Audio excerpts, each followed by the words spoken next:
লাই ইয়ানালাল্লাহা লুহুমুহা ওয়ালা দিমাউহা ওয়ালাকিন ইয়ানালুহুত তাকওয়া মিনকুম।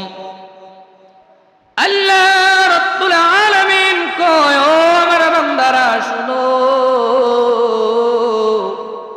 তোমরা দুনিয়ার জমিনে কুরবানি দাও, এই কুরবানির পশুর রক্ত মাংস কোনো কিছুই আমি আল্লাহর কাছে পৌঁছায় না। আমার আল্লাহর যদি জিজ্ঞেস করি, ও রব্বুল আলামিন, কুরবানির গোশত রক্ত কোনো কিছুই আপনার কাছে পৌঁছায় না, তাহলে কি পৌঁছায়? আমার রব্বুল আলামিন বলেন, ওয়ালাকিন ইয়ানালুহুত তাকওয়া মিনকুম। বান্দারে, তোমাদের অন্তরের তাকওয়া নিয়তটুকু আমি আল্লাহ রব্বুল আলামিনের কাছে পৌঁছাও। কি পৌঁছায়? নিয়ত, যেটা আমি আপনি নিয়ত করেছি, যে তাকওয়ার উপর আমি আপনি কি করতেছি? কুরবানি করতেছি। এই জন্য বাবা, কুরবানি করতে হবে আল্লাহকে রাজি খুশি করার জন্য, নামাজ পড়তে হবে আল্লাহকে রাজি খুশি করার জন্য।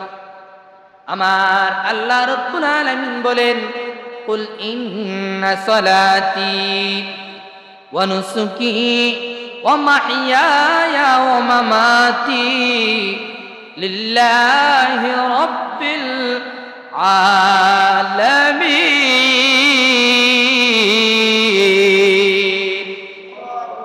এ আমার বন্ধু, আপনি জানাই দেন, সমস্ত মানুষগুলা যেন নামাজ পড়ে, রোজা রাখে, হজ করে, যাকাত দেয়, কোরআন তেলাওয়াত করে, কুরবানি করে, সকল কিছু আমি আল্লাহকে রাজি খুশি করার জন্য। সুবহানাল্লাহ বলেন। কাকে রাজি খুশি করার জন্য? আল্লাহকে রাজি খুশি করার জন্য। এ বন্ধু, আমার নবীর হাদিসের মধ্যে আসছে, মান কানা লাহু সাআতু ওয়া লাম ইউদহি ফালা ইয়াকরাবান্না মুসাল্লানা। আমার নবীজি বলেন, ও আমার উম্মতেরা, তোমাদের মধ্যে যাদের উপর কুরবানি ওয়াজিব হয়েছে, তারা যদি কুরবানি না দেয়, ওই সমস্ত মানুষগুলা যেন ঈদের দিনে ঈদের মাঠের মধ্যে না আসে।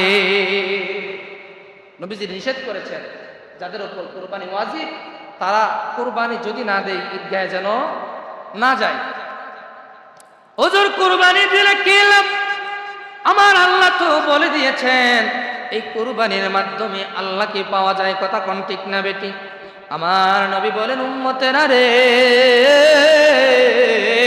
তোমরা যারা পশু কুরবানি দিবা, যেই পশুটা কুরবানি করবা, ওই পশুর মধ্যে যত পশম আছে, ঠিক তত পরিমাণ সওয়াব আমার আল্লাহ রব্বুল আলামিন তোমাদের আমলনামার মধ্যে লিখে দেবে। জোরে জোরে কন্যা সুবহানাল্লাহ। শুধু তাই নয়, এক কুমিল্লাবাসী বাবারা, যেই পশুটারে আপনি কুরবানি করবেন, ওই পশুটারে আমার আল্লাহ কাল কঠিন হাসরের ময়দানে আপনাকে যখন তুলসিরাতের ফুল পার হওয়ার জন্য বলবে, ওই পশুটারে সাওয়ার বানাইয়া, আপনারে পশুটার উপরে সাওয়ারি বানাইয়া, এই তুলসিরাতের ফুল পলকের নিমিষে আপনারে পার করে দেবে। দরকার আছে নাকি নাই কুরবানির? আল্লাহ রাব্বুল আলামিন আমাদের যাদেরকে কুরবানি করার মতো তৌফিক দিয়েছেন, সকলে জোরে সোরে জবানটা খুলে বলি আলহামদুলিল্লাহ। এই আওয়াজ মানি না, আরো জোরে বলেন আলহামদুলিল্লাহ। আল্লাহর শুকরিয়া তান আদায় করলে কি ক্ষতি হয়? হ্যাঁ, আল্লাহর শুকরিয়া তান আদায় করলে লাভ হয়। কেমন লাভ একটু বলবো? আমার নবী একজন বিখ্যাত সাহাবী হযরতে আনাস রাদিয়াল্লাহু তাআলা আনহু, ওনার একটা উপাধি হলো খাদেমে রাসূল, যিনি আমার রাসূলের খাদেম ছিলেন। কথা কোন ঠিক না বেটি? নবীর সাহাবী হাদিসের মধ্যে বর্ণনা করতেছেন, আমি আনাস আমার দয়াল নবীর একদিন জিজ্ঞাসা করি, ইয়া রাসূলুল্লাহ ইয়া হাবিবাল্লাহ, নবী গো, ও দয়ার নবী, মায়ার নবী, আমার আল্লাহ রাব্বুল আলামিনের গুণকীর্তন করলে, শুকরিয়া করলে, প্রশংসা করলে কি হয়? আমার আল্লাহ প্রশংসার বিনিময় বান্দাকে কি পুরস্কারে পুরস্কৃত করে? আমার নবী রাহমাতুল লিল আলামিন বলে, ও সাহাবী আনাস শুনো, আমার আল্লাহর প্রশংসা যদি করো, ওই প্রশংসার বিনিময় আমার আল্লাহ তাআলা তোমাদের হায়াত বাড়াইয়া দিবে, হায়াত বাড়াইয়া দিবে, হায়াত বাড়াইয়া দিবে। জোরে জোরে কন্যা সুবহানাল্লাহ। শুধু হায়াতি বাড়াইবে না, আমার নবী কইও আনাস শোনো, যদি আল্লাহ তাআলার প্রশংসা করো রে, আমার আল্লাহ তোমার গায়ের মধ্যে, শরীরের মধ্যে যত রোগ বালাই আছে সমস্ত রোগ থেকে শেফা দান করবে। সুবহানাল্লাহ। শুধু তাই নয় রে, ও আমার কুমিল্লার বাবারা, আমার নবী কইও সাহাবী শুনো, তোমার দুনিয়ার জমিনে যত ধরনের আপদ বিপদ বালা মুসিবত আছে, সকল ধরনের আপদ বিপদ বালা মুসিবত থেকে হেফাজত করবে কে? আমার আল্লাহ তোমাদেরকে হেফাজত করবে।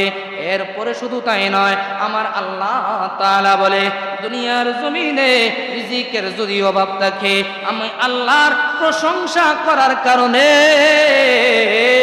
আমি আল্লাহ তোমাদের রিজিক বৃদ্ধি করে দেব, রিজিক বৃদ্ধি করে দেব। শুধু তাই নয়, আমার নবী কইও দুনিয়ার মানুষেরা শোনো, যদি আল্লাহর প্রশংসা করো, আল্লাহর প্রশংসা করার কারণে মরণের সময় যখন হয়ে যাবে, আমার রব্বুল আলামিন ইমানি হালতে ইমান নামক দৌলত তোমাকে নসিব করে দুনিয়া থেকে বিদায় দেবে। তোমার মরণ হবে, অর্থাৎ তোমার মরণ হবে ইমানি একটা মরণ, তুমি মুমিন হইয়া দুনিয়া থেকে মরবা। জোরে জোরে কন্যা সুবহানাল্লাহ। তাহলে আল্লাহ রব্বুল আলামিনের প্রশংসা আদায় করার দরকার আছে নাকি নাই? আনাস রাদিয়াল্লাহু তাআলা আনহু বলে, দুনিয়ার মানুষেরা শোনো, শুধু তাই নয়, আমার নবী এইভাবে বর্ণনা করতে করতে 10টা পুরস্কারের কথা বলেছেন। কয়টা পুরস্কার? 5টা পুরস্কারের কথা বললাম। আনাস রাদিয়াল্লাহু তাআলা আনহু কই, নবী গো, 6 নাম্বার পুরস্কার কি? আমার নবী রাহমাতুল লিল আলামিন নবী বলে, ও সাহাবী শুনো, মরণের পরে ওই অন্ধকার কবরের মধ্যে মাটির একটা বিছানা হবে। ওই কবরের মধ্যে কোনো বিছানা থাকবে না, কোনো বালিশ থাকবে না, কোনো লেপ তোশক থাকবে না, থাকবে নি, আরো জোরে কোন থাকবে নি। এ বন্ধু, আমার নবী বলেন, আল্লাহ তাআলার প্রশংসা যদি করো উম্মত, ওই মরণের পরে কবরের মধ্যে আমার আল্লাহ তাআলা 3 জন ফেরেশতা দ্বারা তোমার কবরের মধ্যে জান্নাতি বিছানা বিছাই দিবে। শুধু তাই নয়, 7 নম্বর পুরস্কার আমার নবী বলে, মুনকার নাকির ফেরেশতা যখন আসবে আপনার আমার সওয়াল জবাব করার জন্য, বাবা কবরের মধ্যে 2 জন ফেরেশতা আসবে কি আসবে না? ওই 2 জন ফেরেশতা আসার পরে আপনাকে উঠাইয়া বসাইবে। বন্ধু, ওই ব্যক্তিটা যে নাকি আমার আল্লাহ রব্বুল আলামিনের প্রশংসার মাধ্যমে দুনিয়া থেকে বিদায় হয়েছে, ওই ব্যক্তিটার চেহারার মধ্যে একটা নূর ঝলমল ঝলমল করবে। আমার নবী বলে, বিওয়াজহিকান নূর, তার চেহারার মধ্যে এমন সুন্দর একটা নূর আমার আল্লাহ ফিটিং করে দেবে রে। ওই মুনকার নাকির ফেরেশতা কবরের মধ্যে আইসা তার চেহারার দিকে যখন তাকাইবে, তারা চেহারার দিকে তাকাইতে দেরি হবে, তাদেরকে দেখে বুঝতে দেরি হবে না। মুনকার নাকির বলবে, হায় রে এই বান্দা বুঝি আল্লাহর একজন নৈকট্যতম বান্দা, আল্লাহর একজন পছন্দনীয় বান্দা।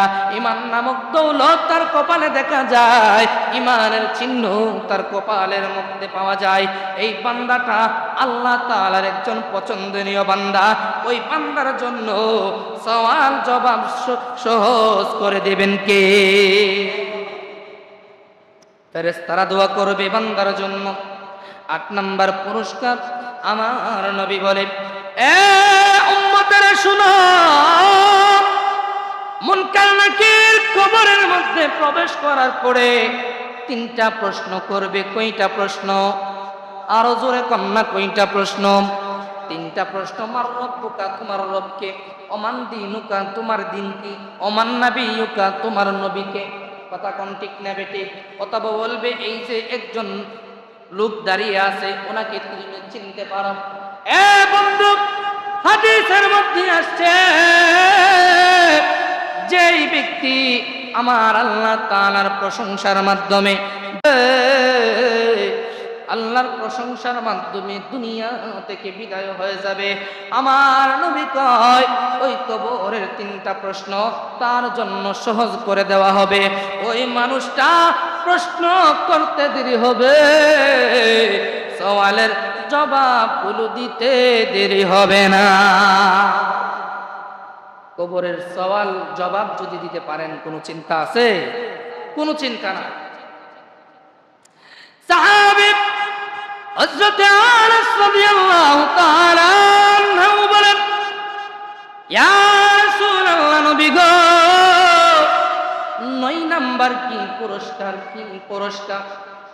আমার নবী রাহমাতুল লিল আলামিন কই, ও আমার সাহাবী শুনো,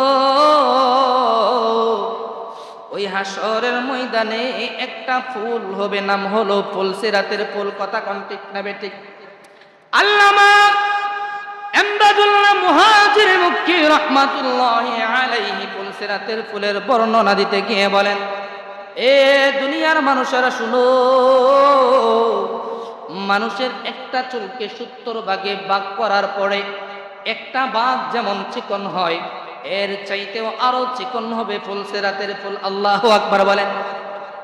এ বন্ধু, কেমন চিকন হবে রে? আপনার আমার কল্পনাকেও হার মানায়। কথা কোন ঠিক না বেঠিক?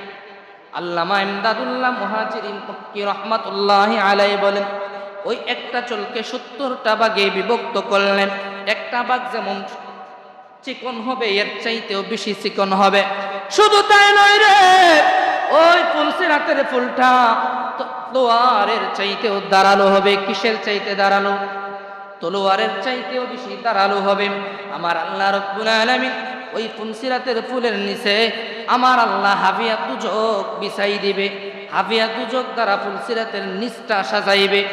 এমন ভয়াবহ একটা অবস্থা হবে, ওই হাবিয়া দুজকের আগুন একদম কালো বর্ণ থাকবে। কি বর্ণ?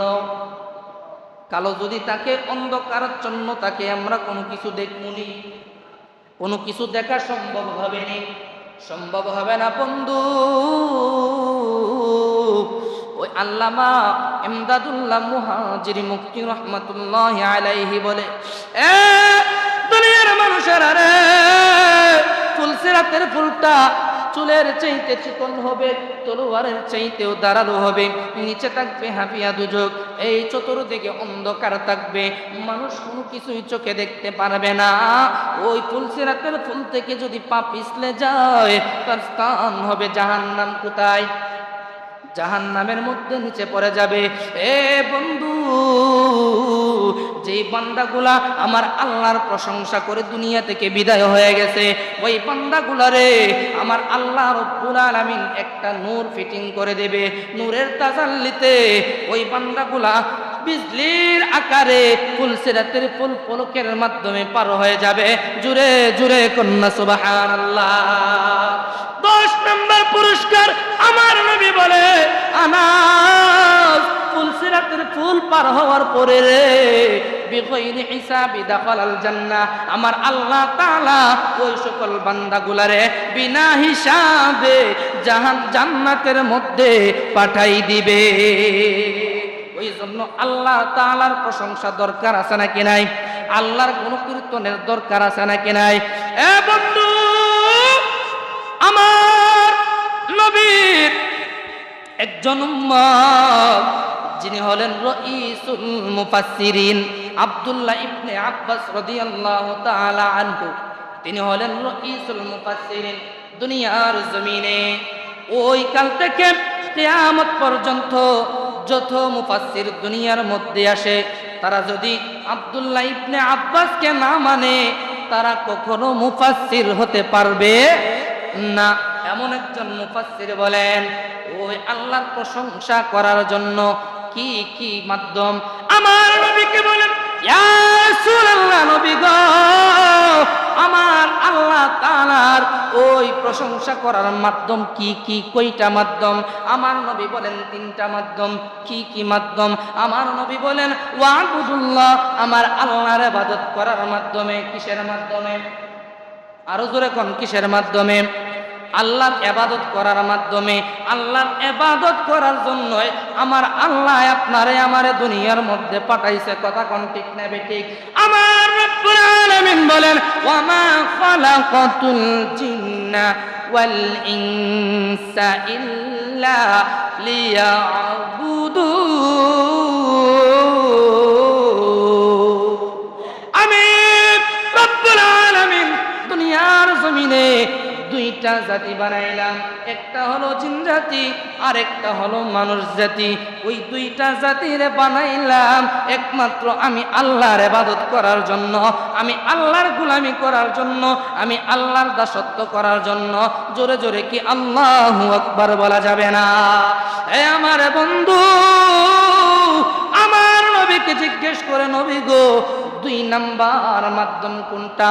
আমার নবী বলেন, ওয়ালা তুশরিকু বিহি শাইআ, তোমরা ইবাদত করবা কিন্তু আমার রবের সঙ্গে কাউকে শরীক করতে পারবা না, আমার রবের সঙ্গে শিরিক করতে পারবা না, আমার রবের সঙ্গে কাউকে তুলনা করতে পারবা না। যদি আমার রবের সামঞ্জস্য কাউকে করো, আমার রবের সাথে তুলনা কাউকে করো, শিরিক হয়ে যাবে বান্দা, তোমার জন্য জান্নাত হারাম, জাহান্নাম তোমার জন্য। এ বন্ধু, আমার নবীর সাহাবী আব্দুল্লাহ ইবনে আব্বাস জিজ্ঞেস করে, ইয়া রাসূলুল্লাহ, নবী গো, 3 নাম্বার মাধ্যম কোনটা? আমার নবী বলেন, ওয়াবিল ওয়ালিদাইনি ইহসানা। 3 নাম্বার মাধ্যম হলো তোমার পিতা মাতার খেদমত করার মাধ্যমে তোমার স্থান হবে জান্নাত। ঠিক না বেটি? 1 নাম্বার আল্লাহর ইবাদতের মাধ্যমে। কার ইবাদত? আল্লাহর ইবাদত। 2 নাম্বার আল্লাহর সঙ্গে কাউকে শরীক করা যাবে না। 3 নাম্বার মাধ্যম পিতামাতার খেদমতের মাধ্যমে। আল্লাহর ইবাদতের মধ্যে নামাজ, রোজা, হজ, যাকাত, তাসবিহ, তাহলিল, কোরআন তেলাওয়াত, জিকির, আজকার, কুরবানি, যা কিছু আছে সকল কিছুই আল্লাহর ইবাদতের অন্তর্ভুক্ত। কথা কোন ঠিক না বেটি? এই জন্য আল্লাহ তাআলা আজকে দেখেন আমাদের সমাজের মধ্যে অনেক মানুষ আছে, অনেক মানুষের মধ্যে আল্লাহ কিছু সংখ্যক মানুষকে কুরবানি দেওয়ার তৌফিক দিছে। ঠিক না বেটি? আবার অনেক মানুষ আছে, অধিকাংশ মানুষই যাদের কুরবানি দেওয়ার মতো তৌফিক নাই। তাহলে আপনাকে যে সম্পদ দিছেন, এটা আল্লাহ তাআলা দিছেন, শুকরিয়াতান আলহামদুলিল্লাহ বলা যাবে না? শুকরিয়াতান, আল্লাহ তাআলার শুকরিয়াতান আদায় করব, আল্লাহ তাআলার প্রশংসা করব, গুণকীর্তন করব। আর যারা আমরা কুরবানি দিতে পারি নাই, আল্লাহর কাছে দোয়া করব, মাবুদ, আমাকেও আপনি আগামী বছর কুরবানি দেওয়ার মতো তৌফিক দান করেন। কুরবানি দেওয়ার জন্য বাবা বেশি অর্থের প্রয়োজন হয় না। 7.5 তোলা বা 7.5 ভরি স্বর্ণ অথবা 52 তোলা রূপা। যদি রূপার হিসাবটা করি তাহলে 60 থেকে 65 হাজার টাকা। এই টাকাটাও আবার আপনার কাছে সারা বছর থাকতে হবে না। কুরবানির জন্য যে 3টা দিন, এই 3 দিন যদি 3 দিনের কোনো একদিন যদি আপনি সেই পরিমাণ টাকার মালিক হন, তাহলে আপনাকে কি করতে হবে? কুরবানি দিতে হবে।